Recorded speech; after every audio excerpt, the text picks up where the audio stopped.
The October rain drummed against the windows of Blackstone and Associates law firm in downtown Boston, each drop a reminder that even the weather mourned differently for the wealthy.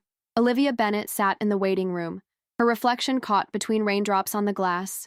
38 years old, sharp features softened by exhaustion, dark hair pulled back in a bun that had seen better days. "Ms. Bennet?" The receptionist's voice cut through her thoughts. "They're ready for you."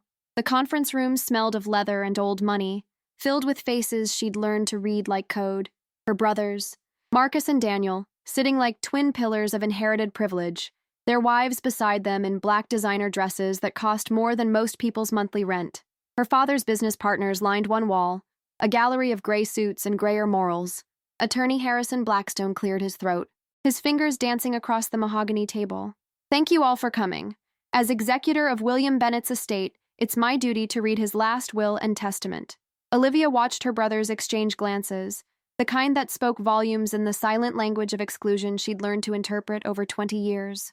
Marcus's jaw tightened, still angry. Daniel's fingers drummed nervously, still guilty but too weak to act on it. "To my son, Marcus William Bennet," Blackstone read, "I leave my shares in Bennet Financial Holdings, the estate in Wellesley, and the sum of $15 million. Marcus nodded, unsurprised. His wife, Catherine, touched his arm possessively. "To my son, Daniel Robert Bennet, I leave the vacation properties in Martha's Vineyard and Aspen, my art collection, and the sum of $15 million. Daniel shifted in his seat, avoiding eye contact with everyone. "To various charities and institutions," the list went on. Harvard, the hospital where their mother had died, the conservative think tank their father had funded for decades. Then silence. Blackstone set down the papers, removing his glasses to clean them, a tell Olivia recognized from years of reading People. He was uncomfortable. "That concludes the reading of William Bennett's will," he said quietly. The room erupted in whispers. Olivia felt the weight of eyes on her, some pitying, most satisfied. She'd been erased, not even worth mentioning by name. Nothing? The word escaped before she could stop it. Not that she'd expected much, not after 20 years of silence, but complete omission stung differently than small gestures. Marcus stood, his voice cutting through the murmur. "What did you expect, Olivia? You made your choices." "My choices?" She rose to meet his glare. "You mean living authentically? Being honest about who I am?" "You know what I mean." His face flushed, the same shade their fathers had turned during their last argument. "You threw away everything Dad built, everything he stood for." "Everything he stood for was conditional love and rigid control," Olivia shot back. Enough. Daniel's quiet intervention surprised them both. He looked exhausted, older than his 35 years. "Not here. Not today." Catherine gathered her purse, her voice honeyed with false sympathy. "Perhaps it's for the best, Olivia. A clean break for everyone." The words hung in the air as people filed out, leaving Olivia alone with the echo of her non-existence and her father's final statement. She sat back down, letting the rain fill the silence. "Ms. Bennet?" She looked up to find George Patterson standing in the doorway. The old man had managed her father's personal accounts at First Boston Bank for 40 years, his face a map of discretion and liver spots. "Mr. Patterson." She stood, gathering her coat. "Come to offer condolences? You can save them." "Actually," he glanced down the hallway, then stepped inside, closing the door behind him. "I need to speak with you. Privately. Not here. Too many ears. Can you meet me at the bank tomorrow? 10 a.m.?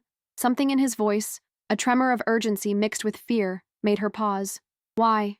"Because," he lowered his voice, "your father left you something after all. Just not in the will." Before she could respond, he pressed a business card into her hand and slipped out, leaving Olivia staring at the embossed letters. George Patterson, Senior Vice President, Private Banking. Outside, Boston's financial district blurred through rain and confusion. 20 years of silence. And now this. She pulled out her phone, muscle memory almost dialing Elena's number before remembering. Some bridges, once burned, stayed ash. The rain had softened to mist by the time she reached her apartment in Cambridge. One bedroom, sparse but clean, decorated with the minimalism of someone who'd learned not to accumulate things that could be taken away. Her laptop sat open on the desk, code still visible from her last security audit, the ordered world where she controlled the variables, where firewalls could actually keep out what threatened to hurt you. She poured a glass of wine and stood at the window, watching the Charles River carry October leaves toward the harbor. Tomorrow she'd meet Patterson. Tomorrow she'd learn what kind of ghost her father had left behind. But tonight, she mourned, Not the father in the will who'd written her out, but the one who'd taught her to ride a bike, who'd carried her on his shoulders through Boston Common, who'd called her his brilliant girl before she'd grown up and disappointed him by being exactly who she'd always been. The city lights reflected in the river like code, patterns she could read but not rewrite. Somewhere across town, her brothers were counting their millions, and here she stood, wealthy only in questions, waiting for dawn and whatever truth an old banker had hidden for 2 decades.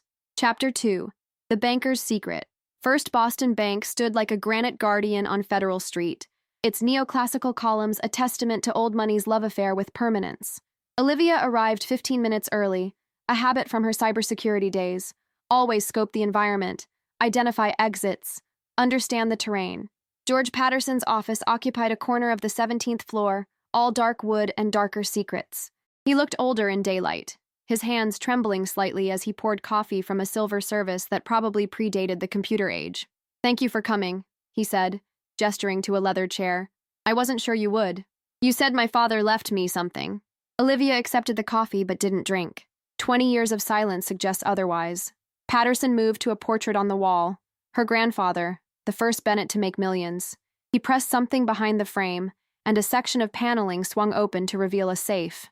"Your father was a complicated man," he said, working the combination. "Brilliant, ruthless, but also capable of depths that surprised even me. Spare me the eulogy. What am I doing here?" The old banker pulled out a thick envelope, yellowed with age, sealed with red wax bearing the Bennett family crest. Her name was written across it in her father's distinctive hand. "He gave me this 20 years ago," Patterson said, placing it on the desk between them. "The night after you came out to him. I'd never seen William Bennett cry before." Olivia stared at the envelope. "He kicked me out, said I was no daughter of his." "Yes, and then he came here at 3 in the morning, drunk, with this letter and very specific instructions." Patterson's eyes held decades of kept secrets. "I was to give it to you only after his death, only in person, and only if you came alone." "Why the conditions?" "Because what's in there could destroy what's left of your family, or save it." He wasn't sure which. Olivia picked up the envelope, its weight surprising. "And you kept it all this time? Why?" "Because I knew your mother," Patterson said softly. "Sarah Bennett was the finest woman I ever met. She would have fought for you. This was the only way I could honor that." The wax seal broke easily, as if it had been waiting. Inside, pages of her father's handwriting, and behind them, documents, photographs, and what looked like bank codes. "My dearest Olivia, if you're reading this, then I'm dead, and you've learned the coward's truth, that I let you believe I felt nothing when I sent you away. That lie was easier than the truth. I felt everything, and it terrified me. You were right that night, about who you are, about love being unconditional, about me being a hypocrite. You stood in my study, 20 years old and shaking but unbreaking, and told me truths I'd spent a lifetime avoiding. You were your mother's daughter in that moment, brave where I was weak." Olivia's hands trembled.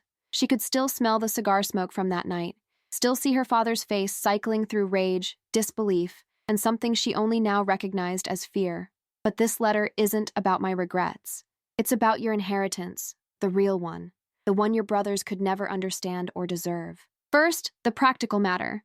The codes at the bottom of this page access an account in Switzerland.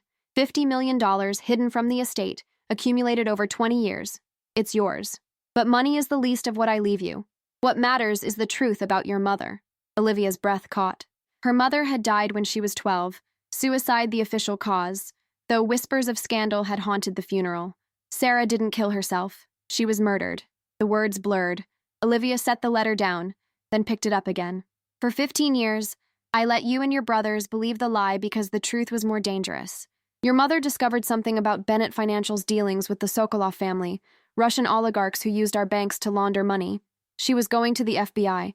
They killed her and made it look like suicide, threatening you children if I didn't comply with the cover-up. I thought I was protecting you by staying silent, by maintaining the lie. But silence is its own violence, isn't it? I learned that when I silenced you." Patterson refilled her coffee with steady hands. "Do you need a moment? Did you know?" Olivia's voice came out raw. "About my mother? I suspected. Your father changed after Sarah died. Harder. Angrier. Like a man carrying something that was eating him alive." She returned to the letter. "The evidence is hidden, Olivia. I couldn't destroy it. Sarah deserved justice. But I couldn't act on it either, Not while the Sokolovs had power. But things have changed. Viktor Sokolov is dead. His son Dmitry is vulnerable, overextended, dependent on Bennett Financial's continued cooperation. I need you to find the evidence and finish what your mother started. The instructions are encoded in the attached documents, hidden in plain sight, the way you taught me when you were 15 and hacking into my computer just to prove you could. You said then that the best hiding places were in the patterns no one thought to look for. I listened. I learned. Your analytical mind, your refusal to accept comfortable lies, your mother's courage, these are your true inheritance. Your brothers got money and property. You get the chance to restore Sarah Bennett's name and bring down the men who killed her. I know I have no right to ask anything of you. I threw away 20 years we could have had together because I was too proud and too scared to admit I was wrong. But I'm asking anyway, not as your father. I lost that right, but as a man who loved your mother and failed her, just as I failed you. The banker, Patterson, has one more thing for you. A key to a safety deposit box at the Cambridge Trust on Massachusetts Avenue. Box 1247. Your birth date. Inside is everything your mother gathered before she died.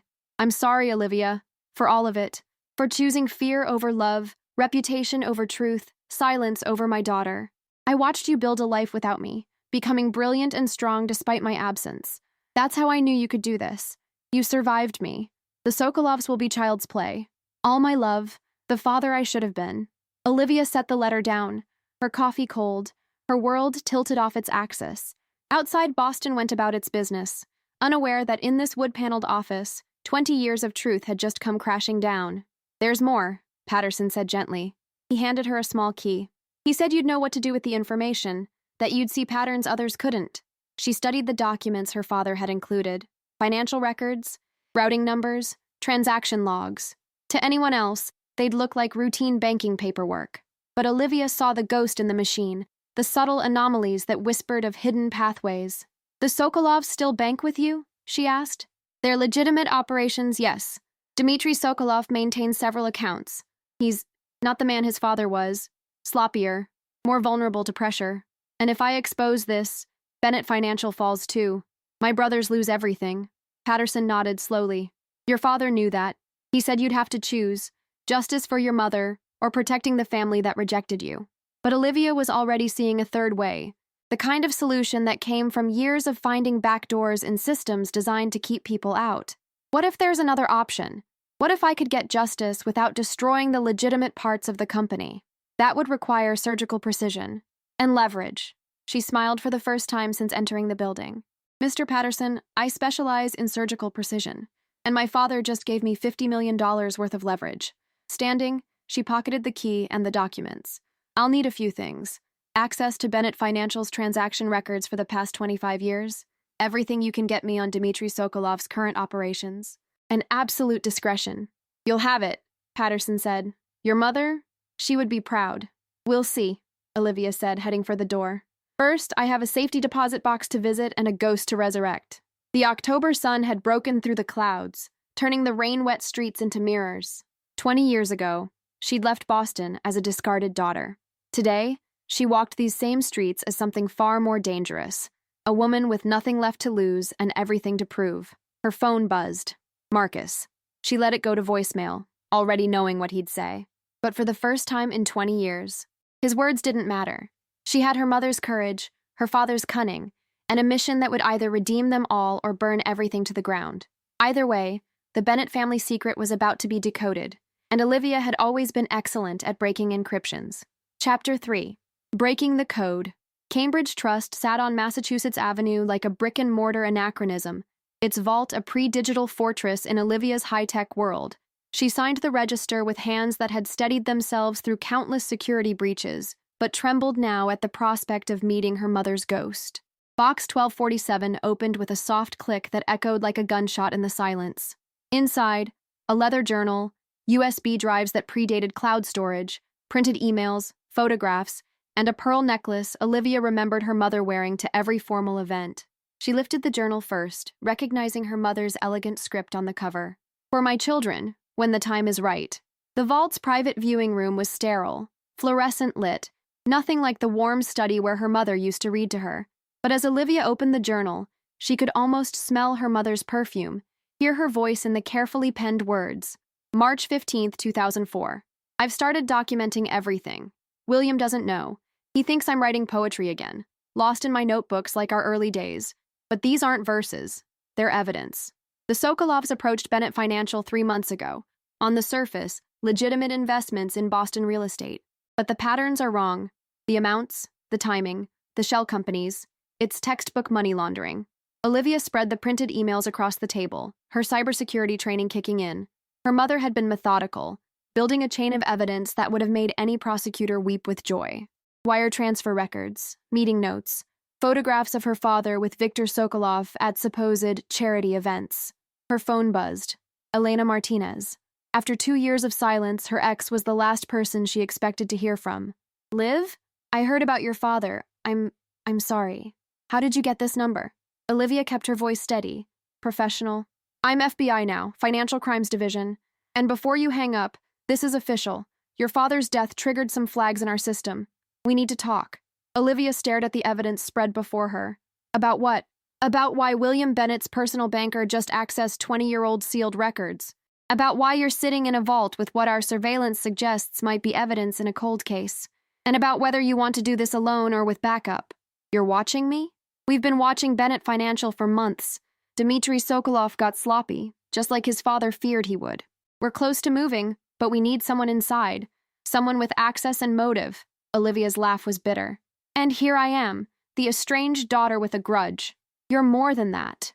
Elena's voice softened, slipping from federal agent to the woman who'd once held Olivia through panic attacks and promises. You're brilliant. You have your father's codes, and you want justice for your mother. We can help each other. The FBI wants to help me? Since when does the Bureau care about 20-year-old murders? Since those murders connect to current international money laundering operations worth billions. Meet me, Liv. 1 hour. The coffee shop on Brattle Street where we had our first date. Come alone and bring whatever you've found. The line went dead. Olivia sat in the fluorescent silence, surrounded by her mother's careful documentation and her father's posthumous manipulation. Even in death, William Bennett was playing chess with his children's lives. She photographed everything, uploaded it to an encrypted server only she could access. Insurance in a game where trust was currency she couldn't afford. The pearl necklace went around her neck, hidden under her collar. Her mother's words went into her bag. The truth went into her heart, heavy and burning. Brattle Street hadn't changed much in 2 years. The coffee shop still smelled of burnt espresso and broken dreams, still played jazz too sophisticated for its cramped quarters. Elena sat in their old corner booth, looking like everything Olivia had run from and toward.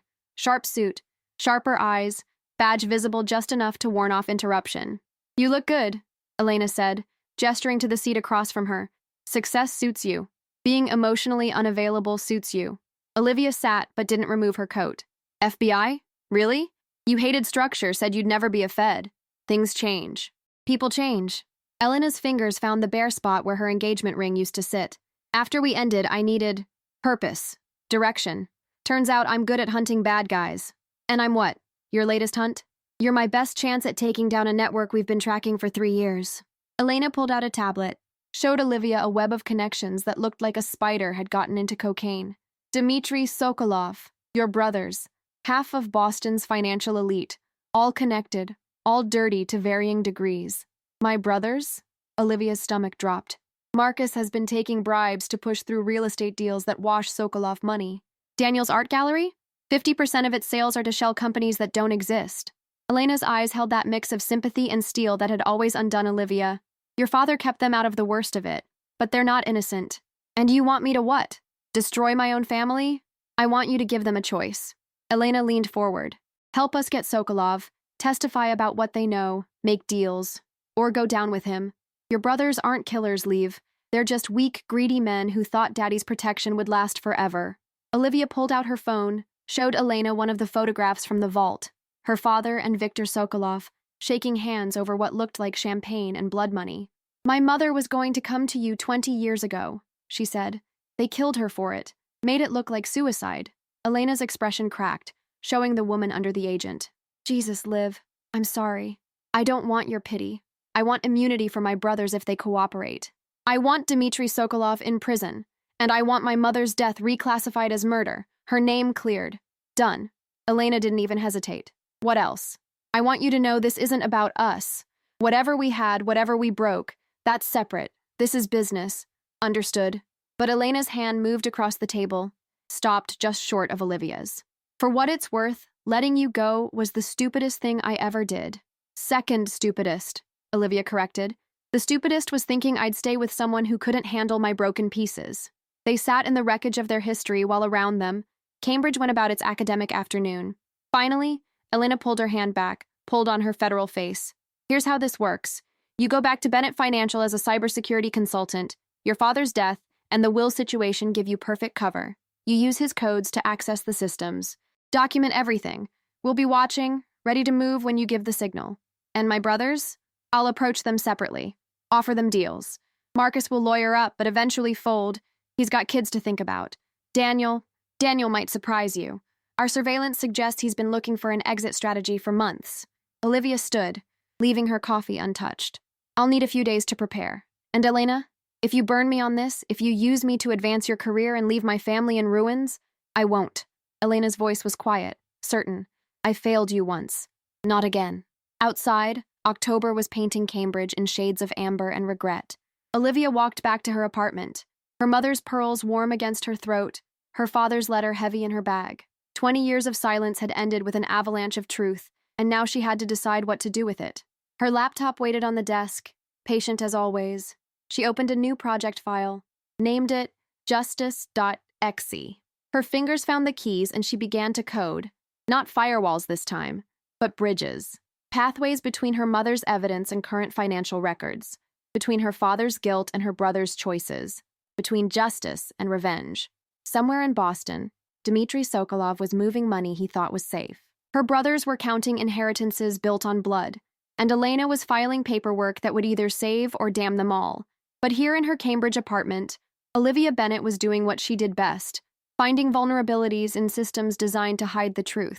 Only this time, the system was her own family, and the truth had been waiting 20 years to be decoded. She worked until dawn, fueled by coffee and determination, building the program that would unravel 2 decades of lies. Her mother's journal lay open beside her, a reminder of the cost of courage. I'm finishing what you started, Mom, she whispered to the glowing screen. Just like he asked, just like you deserved. Chapter 4, The Family Code. The Bennett Financial Building pierced Boston's skyline like an accusatory finger. 40 floors of glass and steel built on foundations Olivia now knew were rotten. She stood in the lobby, visitor's badge clipped to her blazer, watching her reflection multiply in the polished surfaces, infinite versions of the daughter who'd been erased, now returning as something far more dangerous. Ms. Bennett? A young assistant appeared, nervous energy radiating from every gesture. Mr. Bennett is ready for you in the boardroom. Marcus had summoned her here, to the heart of their father's empire. 3 days after her meeting with Elena, after she'd traced every dollar and documented every crime, her elder brother wanted to talk. The timing wasn't coincidental. Elena had been busy. The boardroom held all of Boston's financial power brokers, but Olivia only saw her brothers. Marcus at the head of the table, trying to fill their father's chair. Daniel by the window, studying the harbor as if escape routes floated on its surface. Leave us, Marcus commanded, and the room emptied of everyone but blood. You always did like an audience for your executions, Olivia said, taking a seat across from him. You've been busy. He slid a folder across the table. FBI surveillance photos, her entering and leaving various banks, meeting with Elena.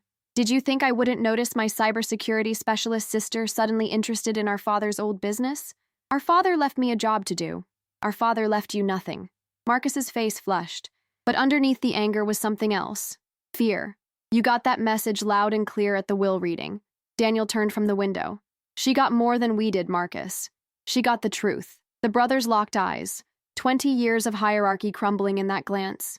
Daniel moved to the table, pulled out a matching folder. Agent Martinez visited me yesterday, he said quietly. Showed me evidence. Wire transfers, art sales to people who don't exist. All the things Dad said were just creative financing. You're talking to the FBI? Marcus stood, slammed his palms on the table. Are you insane? I'm tired, Daniel corrected. Tired of pretending we don't know what paid for our lives. Tired of lying to my kids about why their aunt never visits. Tired of being the good soldier in a war that killed our mother. Olivia watched her brothers with new eyes. When had Daniel grown a spine? When had Marcus's strength become brittle? How much do you know? She asked. Everything. Daniel met her gaze. Martinez was thorough. Mom was murdered. Dad covered it up. We've been washing blood money for 20 years. His voice cracked. I threw away my sister for men who killed my mother. Don't be dramatic, Marcus snapped, but his hand shook.